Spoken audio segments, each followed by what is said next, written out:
Ons lees die oordenking vir 12 Julie uit Die Here is my herder met die vriendelike vergunning van Lizette Murray. Die opskrif by vanoggend se oordenking is Gee jou nagte aan hom. Ons teksvers kom uit Psalm 119 vers 148. Die hele nag lê ek wakker en bepeins ek u woord. Hoe kry ek die ritme in my geloofslewe terug? Waar begin ek om weer my tree in pas met Godsin te kry? Snags, op my bed, my veilige rusplek waar ek ongestoord met hom kan gesels. Dawid het dit gedoen. In Psalm 63 skryf hy hoe hy die hele nag op sy bed aan God lê en dink en die kere herroep toe God hom gehelp het en hom beskerm het soos 'n hen haar kuikens beskerm.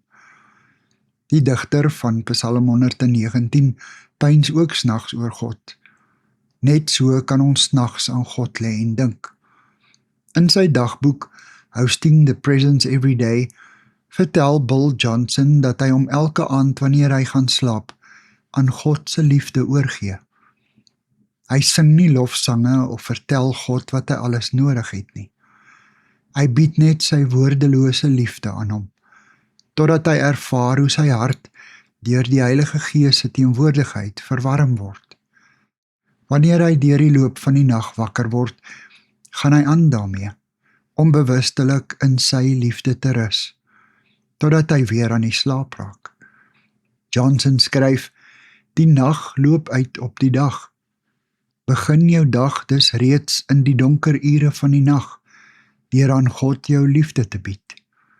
Wanneer hierdie bewustheid van sy erbarming en liefde deur die nag volgehou word, loop dit oor na jou dag.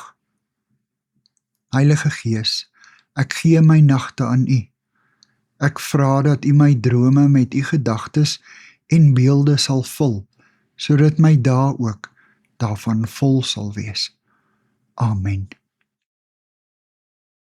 Dankie vir die saamkuier. Ek deel Lizette se kontakbesonderhede in die inligtingsparagraaf van die kanaal. Daar is ook skakels na voorlesings van Lizette se ander publikasies wat hier beskikbaar is.